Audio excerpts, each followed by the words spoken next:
Assalamualaikum warahmatullahi wabarakatuh. Anda menyaksikan program One on One bersama saya, Vena Kintan. Dalam program One on One kesempatan kali ini kita akan membahas mengenai badan usaha milik negara. Banyak masyarakat yang tentu bertanya-tanya seberapa baik pelayanan BUMN selama ini.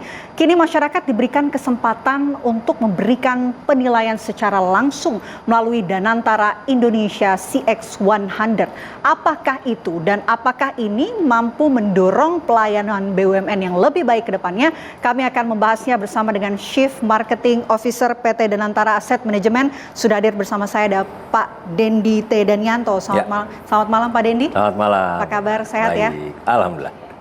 Pak Dendi, jelaskan kepada kami tentunya apa itu Danantara Indonesia CX100 ini. Apa sebetulnya tujuan dari program ini? Jadi gini Vena, utamanya ya, CX100 itu adalah satu kalibrasi ya, sudah sebaik apa BUMN kita ini melayani masyarakat ya, karena untuk kita di Danantara Asset Management baik juga di BUMN kan tidak hanya bicara soal financial sebenarnya. Ada beberapa sektor ya, kita sudah petakan 8. Nah ini mostly malah kebanyakan mereka adalah pelayanan publik yang menjadi utama. Karena itu penting untuk kita mengkalibrasi seberapa baik mereka sudah dan nantinya akan melayani publik itu dengan sebisa mungkin. Itu sebenarnya inti dari CX100 ini. Yang jadi pertanyaan lagi Pak, mengapa kemudian perlu hadir program seperti Danantara CX100 ini Pak? Jadi gini ya, kalau kita lihat beberapa dari pelayanan BUMN tersebut sudah dalam kategori monopoli. Kalau kita mau listrik, kan nggak ada opsi selain PLN ya. Kalau kita apalagi oil and gas, bensin, Mama, itu pasti akan Pertamina. Ya, airport, 37 airport milik Angkasa Pura. Ya, nah, disitulah tadi, kalau kita tidak mengukur, kan nggak akan tahu juga ini posisi kita sebenarnya di mana ya, dibanding dengan sektor-sektornya masing-masing. Ya mungkin nanti saya akan terangkan lebih detail mengenai sektornya apa aja. Tapi tadi kepentingannya adalah justru untuk tahu di mana posisi kalian di dalam para BUMN ya, untuk melayani publik, dan itu akan menjadi perbaikan untuk berikutnya. Ya karena tahun ini kita hanya melaksanakan sebagai baseline aja. Dari baseline kita baru tahu, oh dari sini posisinya kita BUMN itu seperti ini. Dan apakah sesuai dengan yang diinginkan oleh masyarakat? Nah itu yang kita nilai sekarang. Kita sekarang bicara soal target Pak. Apa sebetulnya target yang ingin dicapai oleh Danantara Indonesia CX100 ini? Balik lagi sebenarnya adalah pelayanan publik yang lebih baik. Ya karena banyak tadi dari pengguna pelayanan publik BUMN ini tidak ada opsi. Ya, jadi kalau kita nggak menilai seberapa baik, seberapa perbaikan yang diperlukan sesuai dengan keinginan masyarakat, akhirnya kita hanya berkutat yang kita tahu. Ya, kayak contoh lah, kita pengguna kereta komuter Indonesia itu 400 juta setahun. Ya, kalau tidak ada opsi dari komuter, ini nggak ada opsi lagi untuk 400 juta pelanggan itu dalam setahun. Jadi mengetahui apa posisi kita, apa yang dengan masyarakat itu menjadi key factors ya di dalam tadi pengadaan dari CX100 ini. Yang banyak penasaran Pak, tolak ukur atau indikator dari program ini menggunakan indikator apa saja Pak Dini? Baik. Jadi balik, yang kita tanya adalah dari masyarakat. Kita tidak bertanya ke dalam internal BUMN-nya. Semacam apa, investasi mungkin, seberapa effort yang dilakukan, mungkin deployment dari karyawan, kita nggak nanya itu. Yang kita tanya adalah balik lagi dari masyarakat. Ya, menurut masyarakat ini sudah memuaskan atau belum? Nah, itulah key-nya nanti. Gitu. Karena ini kami juga sudah melakukan riset, Pak. Ada 3 indikator utama di dalamnya, terdiri dari effectiveness, ease, dan juga emotion. Apa ini? Jadi gini, tadi balik ya, karena perspektif masyarakat. Jadi yang kita tanya adalah seberapa efektif BUMN ini memberikan value added, pelayanan kepada publik. Yang kedua, bicara soal easiness. Seberapa mudah BUMN ini dihubungi kalau ada komplain. Ya, dan terakhir emotion. Perasaan seperti apa sih yang sebenarnya publik inginkan dalam bertransaksi atau menggunakan servis BUMN? Contoh, kalau publik itu mau menggunakan layanan pesawat, yang emotion diinginkan adalah tepat waktu. Saya pergi ini pasti ada jadwal, nah saya harus tepat waktu. Nah itulah tadi 3E ini yang menjadi core fondasi dari pertanyaan yang kita ajukan ke publik. Seperti itu. Tadi juga Anda sempat menyinggung soal 8 sektor BUMN yang masuk dalam penilaian ini. Jelaskan kepada kami, kenapa hanya 8 sektor ini saja, Pak? Apakah yang lain juga bisa masuk dalam kategori penilaian? Oke, sebenarnya yang ditanya ke responden gitu ya, ini adalah memang apa, pelayanan dari BUMN B2C yang khusus ke pelanggan. Kan contoh, BUMN banyak, ada yang tambang, Pak. Tapi kan tambang tidak langsung ke pelanggan, ya kan B2C tadi. Nah, 8 sektor inilah yang mewakili ke 125 BUMN yang ada yang melayani langsung ke pelanggannya. Ya contoh tadi airline, kereta api, terus ada juga seperti kimia farma mungkin. Nah, itu yang langsung ke B2C. Makanya 8 inilah yang merepresentasikan B2C company. Nanti apakah akan bergerak kita lihat nanti. Tapi sekarang kita mencoba create baseline dulu. Oke, jadi totalnya ini hanya 8 BUMN ini saja ya, Pak? Bukan, 8 sektor. 8 sektor ini Ya, saja. Ya, ada 125 BUMN yang kita akses seperti apa pelayanan publiknya. Oke, kalau total BUMN yang dinilai, Pak, ada berapa, Pak? 125 tadi. Ya, jadi 125 BUMN dibagi di 8 sektor.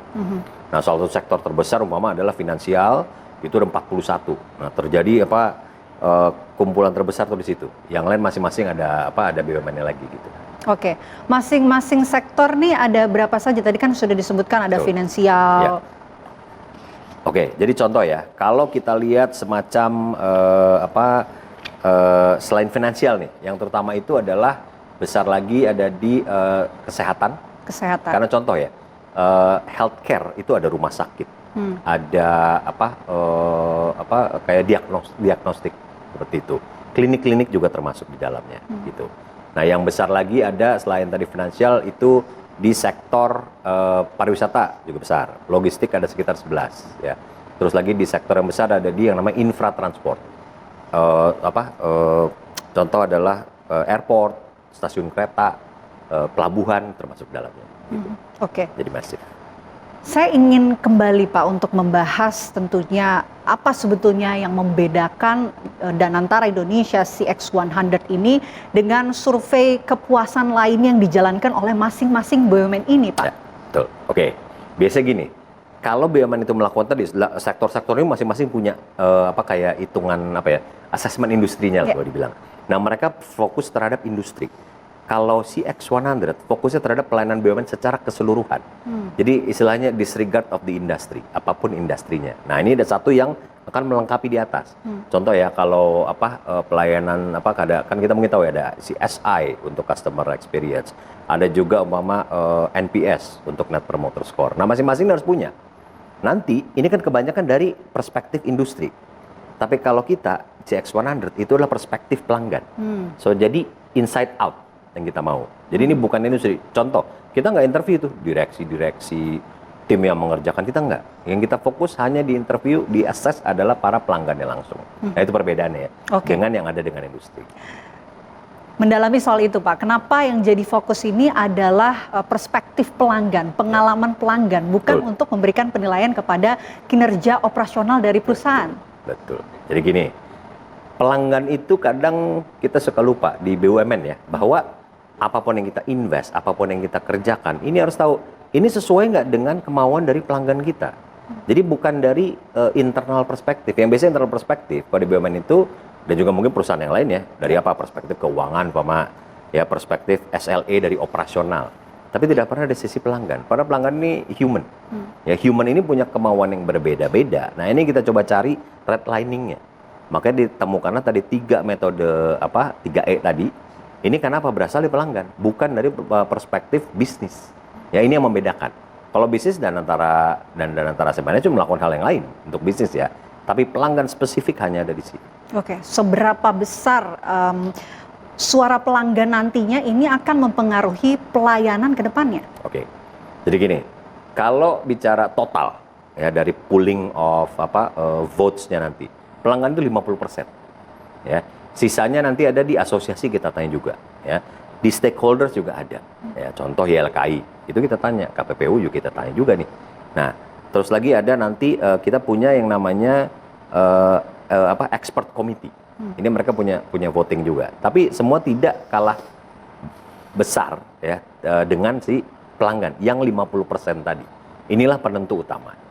Itu yang akan menjadi penentu utamanya. Betul. Ranking yang keluar nanti di CX100 tergantung dari voting customer tadi, 50%. Ini sebuah hal yang baru dan juga menarik dan sangat dinanti tentunya oleh masyarakat.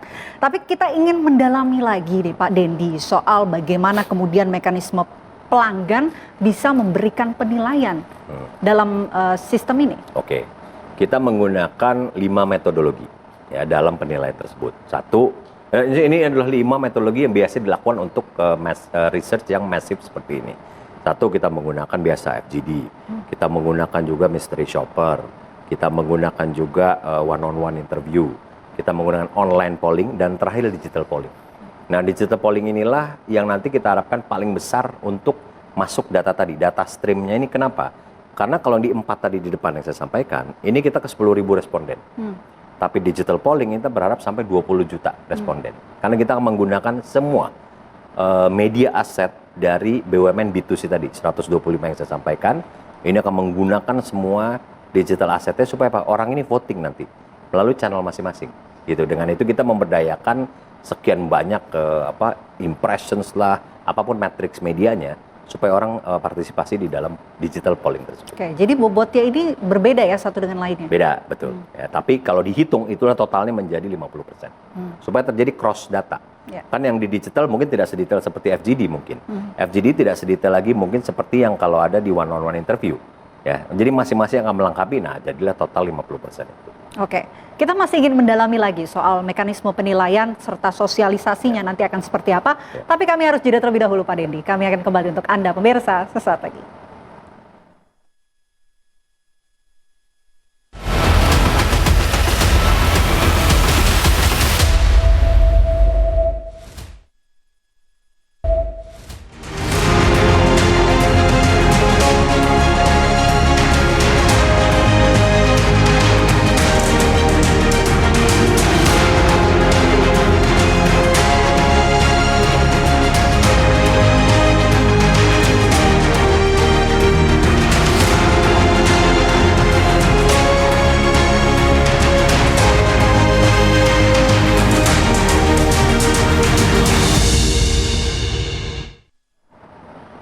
Anda kembali menyaksikan program One on One. Kita lanjutkan diskusi kita masih membahas soal Danantara Indonesia CX100.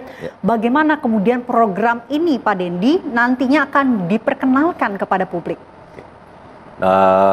Yang nomor satu memang kita akan memberdayakan yang namanya media aset dari masing-masing BUMN. Kalau tadi 125 BUMN besar yang memiliki media aset, nah ini kita blast ke semua. Jadi contoh social media, billboard, out of home, terus juga frontliners cabang umpama, itu masif. Jadi ini cara yang paling efektif karena langsung ke pelanggan-pelanggan mereka sebenarnya. Dan disitulah asesmennya akan terjadi. Contoh, apalagi nanti dengan yang menggunakan digital polling yang saya sampaikan. Bagaimana kemudian dengan pelanggan BUMN yang ada di daerah atau di daerah kawasan begitu? Oke. Nah, kalau kita lihat dari yang quote-unquote conventional method ya, one-on-one, terus FGD, mystery shopper. Nah, ini beberapa area yang memang punya potensi besar, itu kita datangin langsung. Tapi yang lain kalau di daerah-daerah terpencil, umpama, nanti sosial media akan bergerak di sana. Terus kalau memang ada lagi fasilitas service aset BUMN yang menjangkau daerah 3T, umpama, itu banyak sebenarnya. Nah, itu nanti akan melalui mereka. Ya, jadi pengguna memang tergantung dari density dari population, juga dari geografi dari population, baru demografinya nanti. Nah, kita harapkan dengan gabungan 3 ini tercapainya tadi, karena ini 10.000 responden tadi. Dan kalau nanti menggunakan yang digital polling, banyak di social media, umpama, ini bisa sampai ke 20 juta. Jadi intinya semuanya disesuaikan dengan daerah masing-masing. Ada yang kemudian menggunakan media online dan lain sebagainya tergantung daerah yang dituju begitu. Iya. Contoh rumah sakit, kan di pedalaman juga banyak sebenarnya. Yang punya BUMN ya. Kadang dia BUMN tambang mungkin, tapi dia punya rumah sakit. Nah, rumah sakit inilah yang kita consider sebagai, selama dia operating company ya, kita consider sebagai service asset. Nah, pelanggannya adalah menjadi pelanggan B2C. Walaupun dia dimiliki oleh perusahaan tambang, Pak. Nah, ini berbeda. Jadi bisa mencapai jauh lebih luas lagi kalau kita mempertimbangkan distribution network atau service network dari BUMN tersebut. Bicara soal Danantara Indonesia CX100 ini adalah sesuatu yang baru tentunya. Sebelumnya bagaimana kemudian tolak ukur penilaian berlangsung? Nah, betul. Jadi mungkin saya pernah sampaikan ya, bahwa tolak ukur selama ini memang berbasiskan industri. Ya, hal barunya dari CX100-nya Danantara Indonesia ini adalah ini menggunakan basis pelanggan yang masif tadi. 10.000 responden dan diharapkan 20 juta input dari digital polling. Inilah yang membedakan. Karena tadi dengan 3E dia tidak terpengaruh lagi sebenarnya secara industri kah atau secara investment mungkin gitu ya. Itu nggak berpengaruh. Karena ini benar-benar perspektif pelanggan. Ya, pure hanya dari sana, tidak dari internal lagi. Apakah model seperti ini dinilai jauh lebih transparan, Pak Dendi? Oke, kita berharap lebih transparan karena ini sudah tidak lagi umpamanya ya, tidak ada sponsorship nggak ada tuh di situ. Tidak ada lagi umpama pemaksaan quote unquote lah ya pemaksaannya. Tapi ini ada pure dari publik yang kita inginkan. Jadi dia nggak berdasarkan dari internal BUMN juga tidak kita tanya. Tapi benar-benar di publik. Makanya ini kita beranggapan bahwa ini jauh lebih transparan karena asalnya dari masyarakat sendiri. Gitu. Nah itu yang jadi pertanyaan saya, bagaimana kemudian penilaian ini bisa berjalan objektif? Adakah pihak-pihak yang dilibatkan? Tidak ada. Jadi CX100 adalah IP programnya Danantara Indonesia. Gitu. Jadi ini milik Danantara. Ini nggak bisa tadi nggak terima sponsorship, nggak ada dilusi tuh di situ tuh. Tidak terima juga orang lain mengerjakan, no. Jadi memang ini adalah buah pikiran yang menjadi IP dari Danantara itu sendiri. Kami juga sempat mengecek ya bahwa ada 17 tokoh yang dikabarkan menjadi tim penilai. Siapa saja tokoh-tokoh ini, Pak Dendi? Nah ini sebenarnya ada banyak ya, mungkin di layar nanti bisa tampilkan ya. Tapi dari 17 yang kita pilih ini dibagi dua. Satu ada dari praktisi dan yang satu lagi ada dari akademisi. Nah gabungan dari akademisi dan praktisi inilah kami beranggapan ini akan memperkaya. Ya karena begitu data masuk, dikonsolidasi, mereka lah nanti yang menjadi komite seal of approval-nya dari situ nanti. Sebelum nanti naik ke manajemen dari Danantara. Oke, gambarkan kepada kami perannya deh masing-masing ini akan seperti apa, Pak Dendi? Baik. Jadi tadi ya dari 17 orang yang ada ini dan 17 kan ada satu yang ini yang menjadi ketuanya itu adalah Prof Danang ya, salah satu dari dulu tuh ini ex kepala BPJT. Jadi cukup punya weighted ya untuk menjadi ketua komite. Nah, tugas mereka apa nih? Karena tadi ini kan gabungan antara praktisi dan akademisi. Kadang berbeda kan antara teori dan praktek langsung nih ya. Nah, jadi mereka akan memperkaya tadi masing-masing justru harus lihat kalau ini contoh ada tiebreaker ya ini pollingnya hampir mirip nih antara satu saya di bank karena paling banyak di financial service. Nah, nanti tiebreaker itu akan diwakilkan kepada para komite ini. Mereka yang harus berdiskusi kalau perlu nanti voting mana yang memang sebenarnya lebih layak untuk menjadi ranking yang mungkin lebih atas. Nah seperti itu. Jadi ini benar-benar campur tangan Danantara pun akan minimum. Ya karena satu ini dari masyarakat, final seal of approval-nya adalah dari expert committee ini. Danantara nanti akan approve. Final ada di Danantara benar. Ya. Tapi setelah disaring dari tadi masyarakat, komite baru naik ke atas seperti itu. Ini kan juga terdapat 3 kategori penghargaan ya Pak. Yang pertama adalah Top Danantara CX100 BUMN. Kemudian ada juga Sektor Champion dan juga ada Grand Champion. Apa ini dan perbedaannya apa saja Pak? Baik, jadi gini, ide dari CX100 ini bukan bagi-bagi hadiah. Kita mau ini adalah satu, ibaratnya kalaupun pemenang ini eksklusif club. Bahkan sama, kenapa CX100? Padahal 125 loh perusahaan pelayanan publik. Ada 25 yang nggak masuk nanti nih. Karena kita mau gold standarnya tinggi. Untuk mereka at least bisa masuk dulu di dalam ranking 100 ranking ini. Kan itu dulu nomor 1. Ya. Nah kedua, baru kita bagi nih. Dari 100 ini dibagi 8 sektor nih masing-masing. Nanti cuma ada 1 sektor champion kita bilang. Ya, jadi nggak ada lagi tuh, juara 1, 2, 3 nggak ada. Ya, apalagi kalau kita mungkin zaman dulu ada juara harapan 1, 2, 3 gitu ya, itu nggak ada.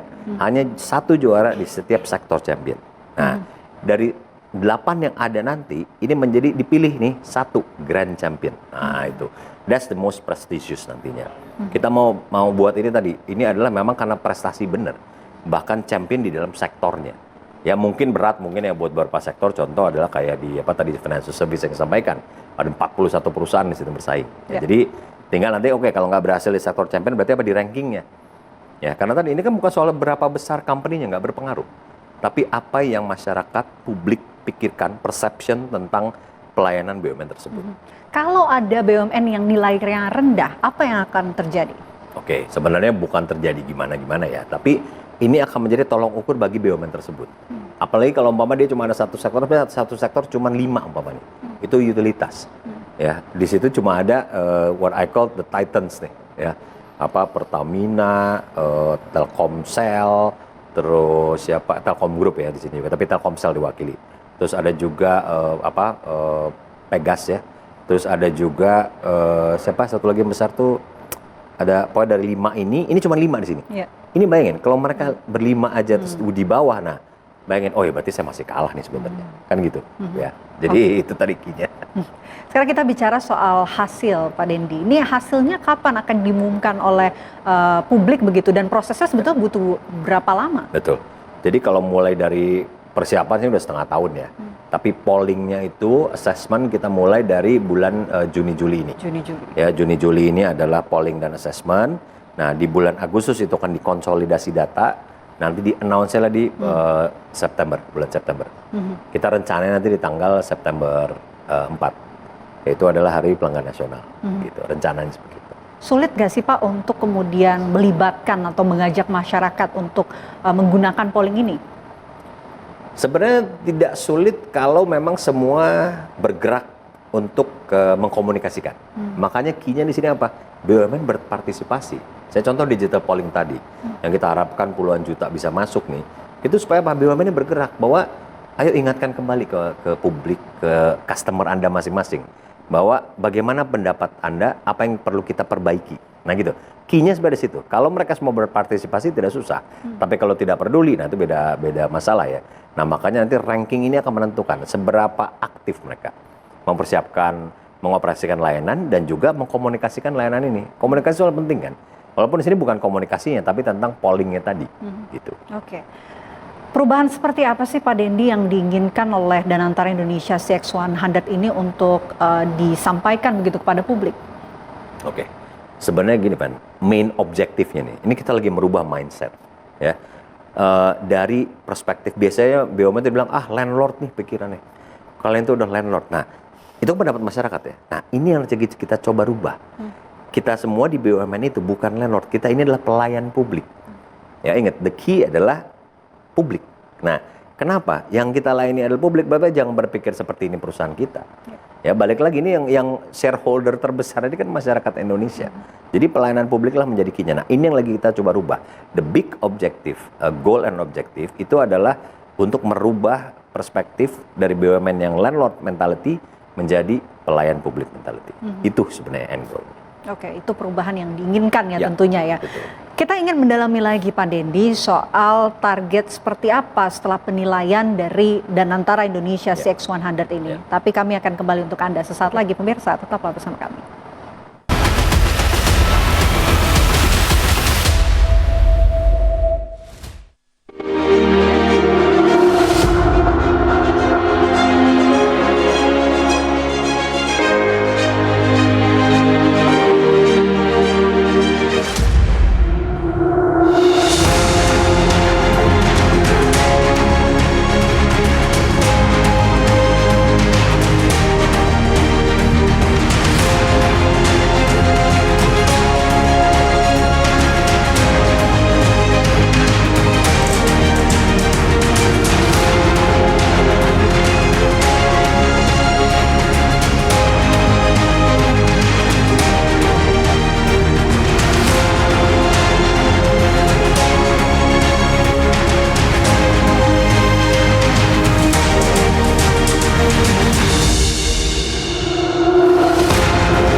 Kembali di program One on One. Kalau di segmen sebelumnya kita sudah membahas soal mekanisme Danantara Indonesia CX100. Kini kita mau membahas soal pelaksanaannya. Sejauh ini pelaksanaan dari Danantara Indonesia CX100 ini sudah seperti apa Pak?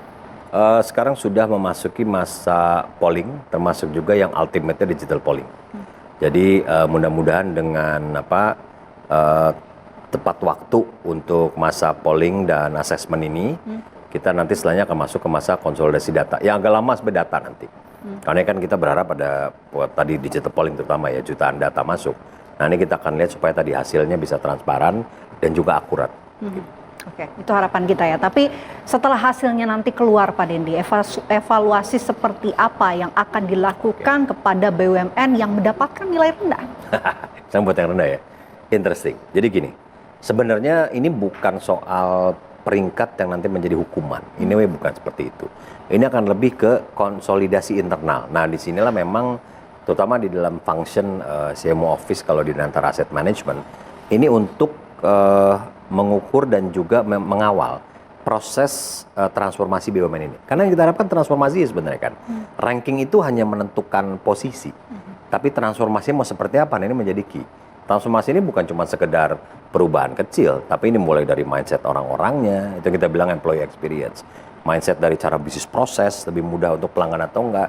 Dan terakhir baru transformasi di pelayanannya.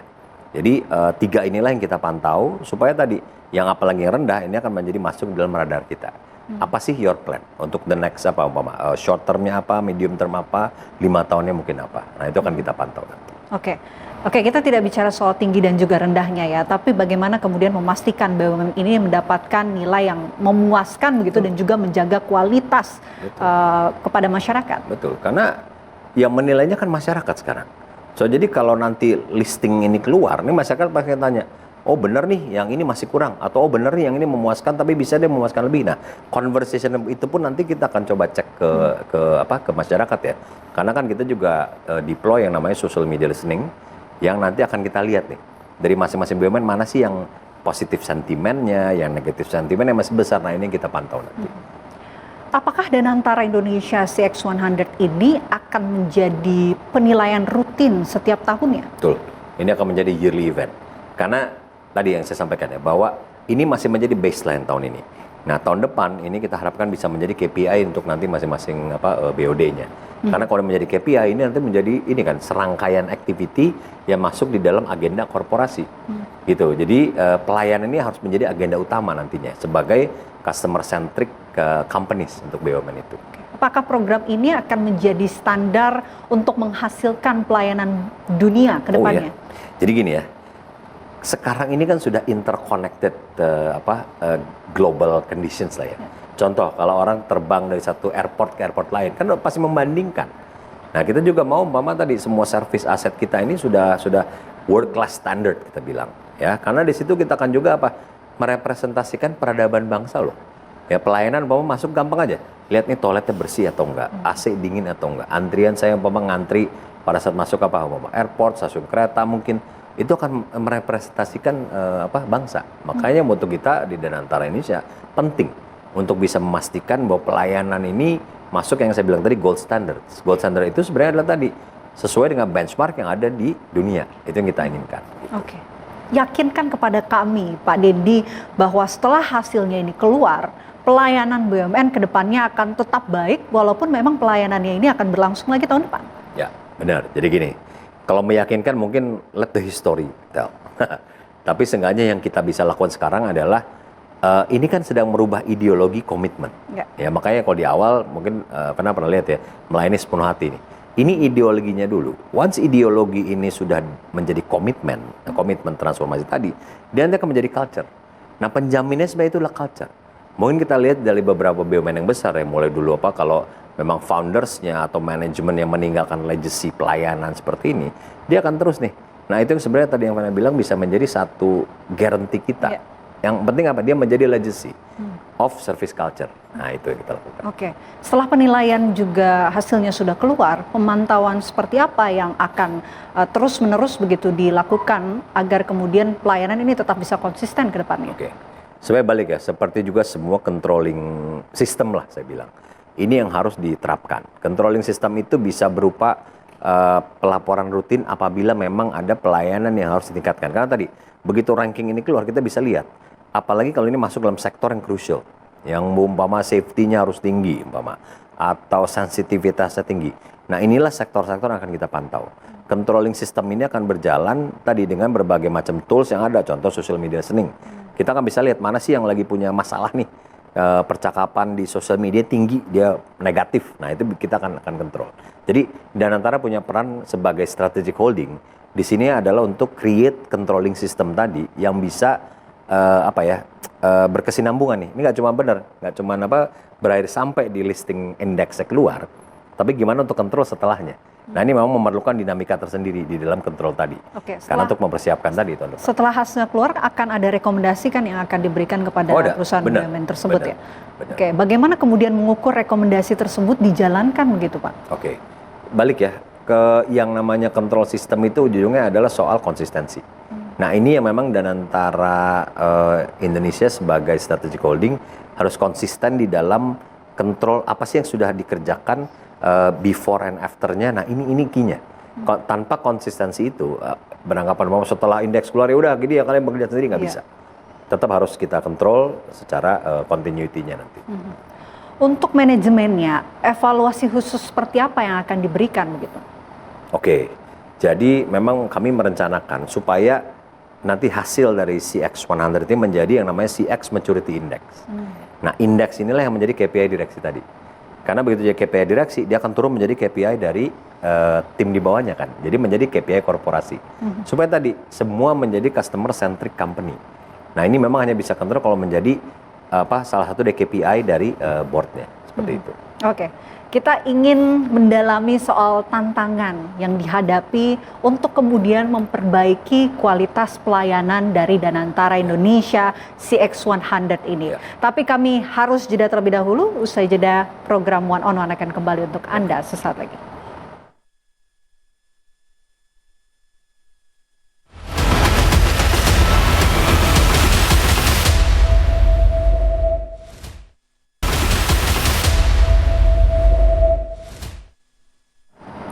Pada ini kita lanjutkan diskusi kita. Ini ketika kita mencari tahu bahwa Danantara ini mengusung tagline yang cukup menarik, budaya melayani sepenuh hati. Apa makna dari tagline ini, Pak? Baik, let me rephrase sedikit ya, bahwa melayani sepenuh hati itu bukan sekedar tagline. Dia itu adalah komitmen yang kita mau jadikan ideologi pelayanan. Gini ya, kalau ideologi itu udah highest ya. Dia harus merasuk. Jadi apa sih? Malah menjadi semacam habit nantinya. Dia ideologi menjadi culture, culture menjadi habit seperti itu. Jadi melayani sepenuh hati inilah basisnya. Kalau namanya juga sepenuh hati ya, dia harus organik, tulus ya. Nggak bisa ini. Kita kadang tahu ya orang ngelayani kamu cuma mau supaya menggugurkan kewajiban. Jadi kayak skripnya mesti kayak gini. Nah kalau melayani sepenuh hati itu enggak, dia harus dari hati. Makanya pada saat kita rekrut orang, proses bisnis ini berangkat dari pelanggan yang maunya apa, baru kita layani mereka. Itulah yang tadi definisi dari melayani sepenuh hati sebagai ideologi layanan BUMN ke depannya. Sekarang kita bicara soal tantangan besar begitu yang dihadapi untuk meningkatkan kualitas pelayanan. Apa tantangan yang dihadapi sama ini? Oke, tantangan terbesarnya nih ya. Jadi gini, ini kalau kita bicara secara leveling of maturity. Jadi maturity antar BUMN itu masih beda-beda loh. Ya, ada yang waduh ini masih basic banget nih. Ada yang memang sudah rada advance, bahkan ada yang sudah mencapai kalau istilah kita tuh signature. Ya, nah, jadi menyamakan leveling dari maturity inilah tantangan terbesarnya. Karena biasanya berpengaruh banyak nih. Apakah fasilitasnya, apakah dari karyawannya, frontlinersnya umpama, manajemennya juga. Nah, ini menjadi tantangan terbesar. Karena kalau kita bicara soal fasilitas mudah membangun, ya. Tapi kalau bicara orang-orangnya, levelnya, ini beda nih. Harus ada treatment yang khusus supaya ini bisa kita samakan menjadi, saya sampaikan, gold standard dulu deh, yang sama deh. Gitu. Contoh ya, toilet bersih. Itu kan essentials. AC dingin. Ya pelayanan publik kan seperti itu. Itu dulu. Ya penyamaan ini yang tidak mudah. Karena berbeda tadi maturity level. Itu menjadi kesulitan nggak sih untuk gini, kalau bilang sulit sih semua juga jadi sulit ya. Tapi kalau bilang tantangan terbesar, yes. Karena penyamaan tadi ini kita harus ada baseline yang mana nih? Makanya kita bikin tadi ada essentials CX kita bilang. Ya, ini supaya ada yang semua sama dulu. Kalau kemanapun pelayanan publik BUMN, minimumnya essentialsnya oke. Tadi contohnya tadi toilet yang bersih, AC yang dingin. Semudah itu sebenarnya. Makanya tidak ini kan, cuman begitu memang direalisasikan menjadi operasional, ini beda nih. Ada capex dan opex yang juga terlibat di dalamnya. Oke, termasuk juga media sosial, online dan lain sebagainya. Itu salah satu cara yang dilakukan oleh Danantara Indonesia CX100 ini untuk kemudian beradaptasi di era digital. Adakah hal lain yang dilakukan begitu untuk beradaptasi dengan era digital saat ini? Ya. Jadi ya kalau kita di frameworknya Melayani Sepenuh Hati dan juga CX100 ini ada satu tadi CX stages. Ini part dari pelayanan maturity pelayanan tadi. Ini yang di advance kita bilang. Kalau advance ini mostly banyak menggunakan digital.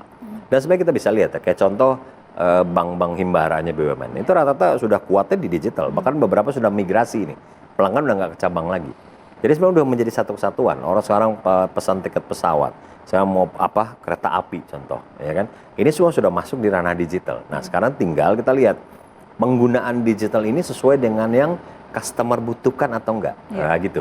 Kita nggak mau cuma sekedar bikin apps umpama, tapi customer nggak butuh. Saya perlu personal approach nih, contoh gitu ya. Nah ini yang kenapa tadi CX100 sebenarnya menilai dan juga untuk nanti memberikan landasan baru pada saat mereka adaptasi ke digital. Ya kita nggak mau over invested.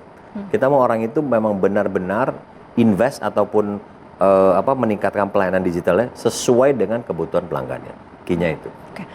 Masing-masing BUMN memiliki kualitas digital yang sama kah sejauh ini? Jujur tidak, belum. Ya, kalau punya mungkin punya, tapi apakah sesuai dengan kepentingan pelanggannya ataupun journey dari pelanggannya ini kadang-kadang masih belum. Ini yang masih kita tweak nih. Ada beberapa yang sudah sangat mature. Ya contoh perbankan, infra, moda transport ini rata-rata udah mature nih ya. Nah tinggal kita lihat turunan yang lain-lain nanti. Yang biasanya lebih banyak ke pelanggan yang direct dan juga banyak yang tersebar di seluruh Indonesia. Ini nggak gampang nih memang. Standarnya adalah targetnya untuk kemudian menyelaraskan dan juga menyamakan teknologi di masing-masing BUMN. Ya. Jadi kalau standar dan waktu lah anggapnya kalau kita bisa ini. Kita makanya dibagi tadi ada yang quick win, ya medium sama long term yang bisa 5 tahun. Nah, yang quick win inilah yang sebenarnya kita pantau nih.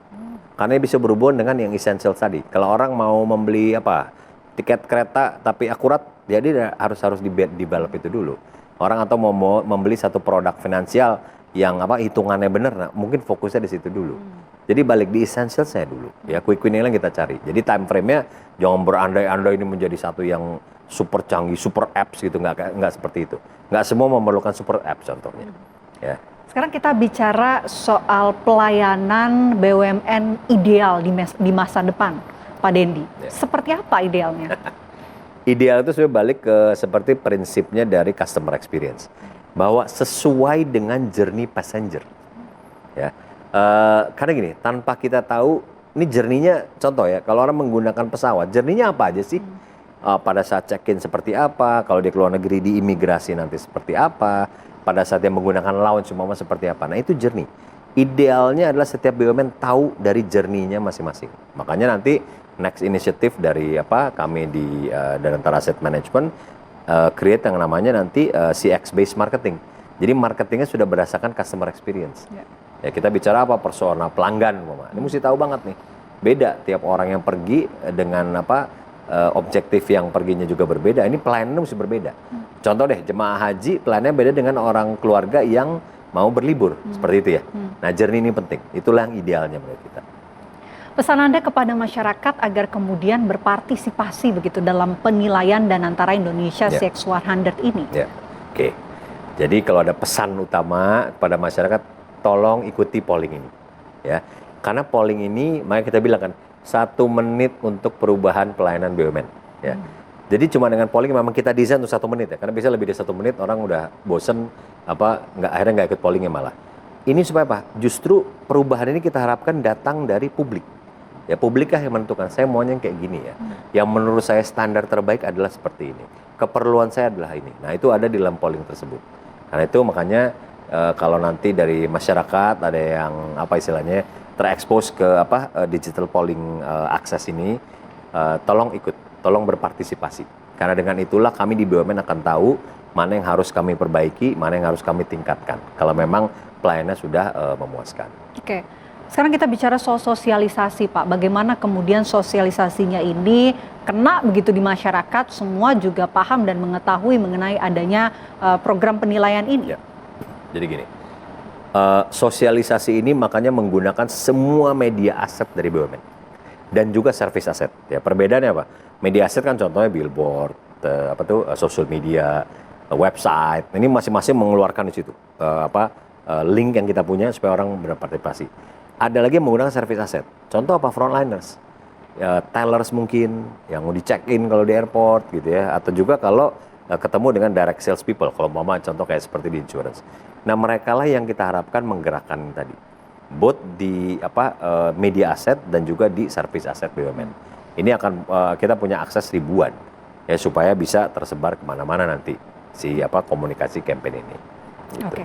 Sekarang kita bicara soal transformasi BUMN. Di mana posisi Danantara Indonesia CX100 ini dalam transformasi BUMN? Oke. Transformasi spesifik CX100 lebih di layanan. Ya karena tadi ini adalah perubahan ideologi supaya BUMN itu menjadi customer centric ke organization. Nah, transformasi ini akan penting. Kenapa? Karena kalau pelayanan kita bagus, ya ini di semua study globally sudah stated. The better the service, the better the business performance. Ya, semakin bagus servisnya, semakin bagus pasti performasi bisnisnya, gitu. Jadi ini korelasi tinggi. Makanya kita fokuskan spesifik istilahnya ada yang namanya CMO office ya kalau di kita nih. Ini buat tadi fokusnya hanya di pelayanan sebagai transformasi BUMN. Yang lainnya ada transformasi korporasi, transformasi entitas perusahaan, itu ada unit lain mengerjakan. Tapi spesifik ini memang adalah untuk supaya transformasi layanan menjadi salah satu plan rencana dari BUMN, dari Danantara Indonesia untuk mentransformasi BUMN. Baik, terima kasih banyak Pak Dendi sudah hadir di program One on One. Tentu kita menaruh harapan besar pada Danantara Indonesia CX100 ini. Kita nantikan bersama bagaimana hasil penilaian nanti akan segera keluar dan mudah-mudahan ini bisa menjadi tolak ukur, indikator tentunya ke depannya agar kemudian adanya perbaikan pelayanan khususnya di BUMN ke depan. Terima kasih banyak Pak Dendi sudah hadir bersama kami. Sehat selalu. Pemirsa, demikian program One on One hadir menemani Anda. Saya Fenakhintan mewakili kru yang bertugas pamit undur diri. Terima kasih atas kebersamaan Anda pemirsa. Sampai jumpa.